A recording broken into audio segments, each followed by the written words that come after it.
in terms of like you got over this 5 years ago, you're in this bad situation where your body's not working right. Now everything's working great again. Well, I had 2 heart surgeries also. Whoa. Yeah. So, you know. What was wrong with your heart? So I had a hole in it. So, you know, you're not supposed to have a hole in your heart and be a SEAL.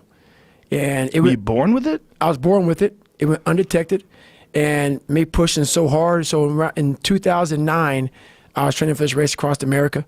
And I just couldn't go anymore. Another pitfall in my life was the hole. And I was pretty much off active duty SEAL for 3 years. You know, I had 2 heart surgeries, them trying to fix it. So the hole was significantly large. Like how big? They say it was as big as a quarter. I'm like, how the hell is it as big as a quarter? Yeah, that's a pretty big hole in your heart. Because they had 2 helix patches. I'm like, that's impossible. The helix patches, they're in my heart, so the 2 stents. What is a helix patch? It is like a little mesh, very... Like what they do for hernias? Like something like that? Maybe something like that. So they went up through my femoral artery, and they placed this patch. But they go through your artery? Yeah, they went through my femoral artery. Yeah. Like with a camera? Yeah. Whoa. So no, the camera was down through my throat. Whoa. And they put this catheter through my femoral artery that went to my heart. They went and they took this helix patch, they placed it in there, and then they found out 6 months later that the hole wasn't covered up enough yet. Because the hole was just, I mean, and the helix patch was very damn big. So they go back in there in 2010. How does the patch adhere to your heart? I guess your heart heals around the patch. So, but how did they stick it in place? I guess they put it where the hole's at. Uh-huh. And then it kind of like inflates. Oh, wow. Where the hole is at. And then that thing goes in there, and then it kind of covers the hole, and then the heart. So there's 2 things in my heart right now that the heart just kind of covered up. Whoa. Yeah. Okay, so here's it. So there you go. Jamie's got an image of it for us. Whoa. Yeah. So it's attached to this little probe. Right. And then they put it over the area where the injury is.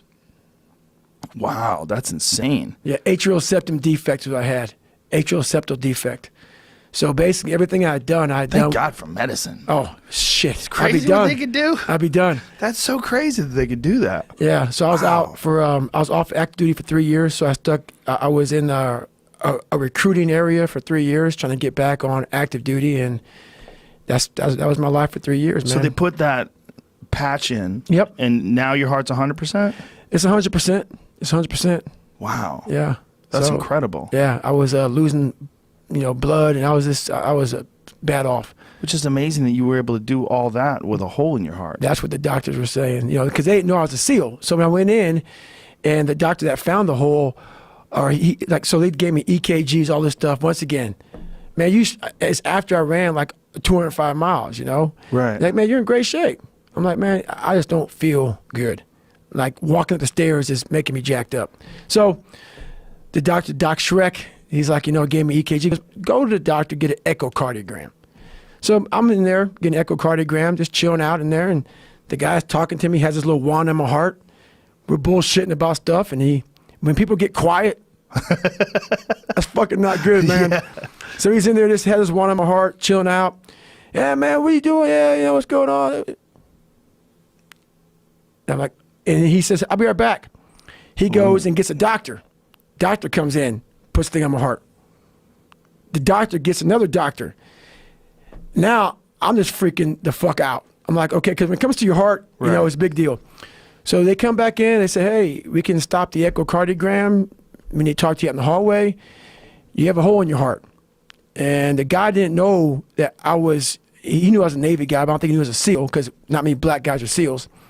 And we had a conversation about, we got to fix this real quick. I said, yeah, then I came up that I was a SEAL. He said, man, you could have died jumping, you could have died diving, you could have died in all this stuff. Because basically, the hole in your heart, if it gets plugged with something, like anything, like, let's say you get a bubble from diving or something like that, you're going to die. Right. So I call it luck. I call it luck. Wow. So I got through 2 surgeries. They put me back on. I lost. So they give you the first one, Yep. and then when did they realize that it's not good enough? So they take you back in. You got to get a bubble study, a bubble test. So they like literally send bubbles that way, safe bubbles that way, to see if the bubble goes through your heart. So they have this echocardiogram again, and they hook you up, I think, to IV or something like that, and they throw these bubbles through your heart. and they see if it goes through. After 6 months, when it should have been healed up, the bubble went through. So they had to tell me then, hey, we gotta, you're not good to go. So I had to take a year before I can have another surgery.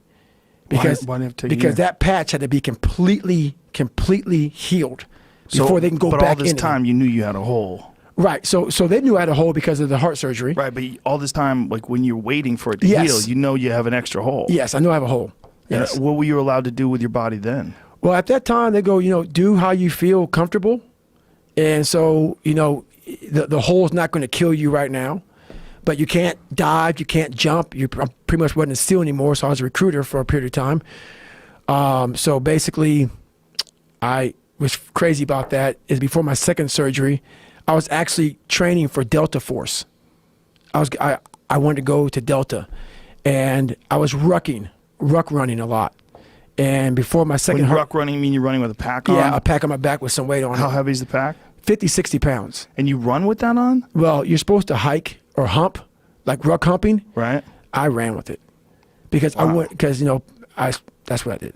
Right. So the day of heart surgery, I did a ruck run Jesus because Christ. I knew I was gonna be out of commission for a while. So fuck it, man. I gotta get my last one in, dude. Jesus Christ. So all I could do, I have my training log. So after my second heart surgery, all I could do was walk. So I became an ultra walker. Fucking walked my fucking ass off, and over a period of time, it took a year for that thing to heal up and to heal. My first bubble study after my second heart surgery came back negative or positive. The bubble went through again, Oh no. and they're going to have to crack me open. Oh man. But over that period of time, my heart healed around that thing nicely, and I passed the second bubble test. So the first bubble test was how long after? A year? It was the first bubble test after the first surgery was Right. 6 months. And then you had to go through a full 6 months after that for it to Right. totally heal. Then you have the second heart surgery. Right. And when does the bubble test fail after the second heart surgery? It was about 6 months. Jesus Christ. And they said, and the doctor looked at me and said, I'm sorry to inform you, man, we're going to have to crack your chest open the next time to really get in there. And so I sat back thinking this could be a third heart surgery. And then that one. they said we have to wait for 6 months to see if this thing's going to close up. Right.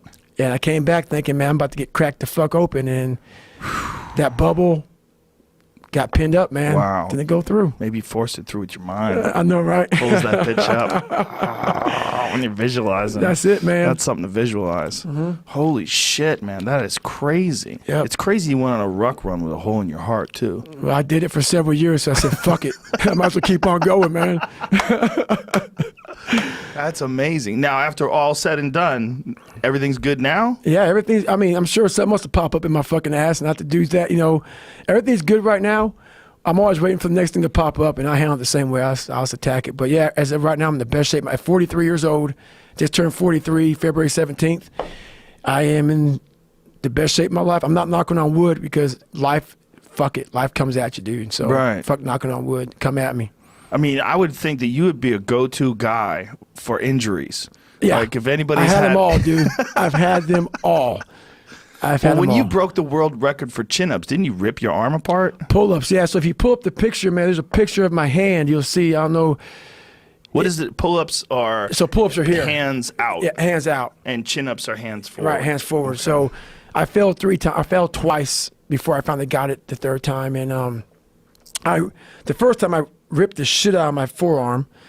And then the second time, you'll see there's a picture of my hand, and it's a 3rd-degree burn.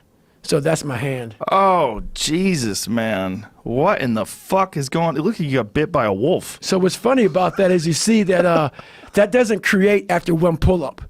So if you can imagine the pain of, because you have one contact point.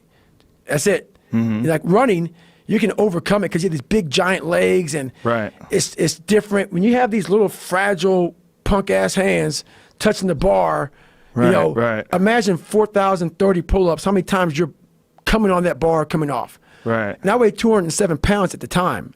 So I was a bigger guy. I'm like 195 or 185 now. So I was 22 pounds heavier. So I was a lot bigger there. I am right there. Yeah, Bam. you look pretty thick. Get that shit, man. So you were doing it in sets of 5? Sets of 5. So and as you see, I have these different people who are witnessing you. You have to have your number there to make sure that you're, qualified for the Guinness Book of World Records. That's 1450. I have a long way to go. I have another 4,015 pull-ups to go right there. Jesus Christ. So, yeah. And how long did you do this over? 24 hours? It was 7. So I broke it at 17. Wow. And I was fucking over it.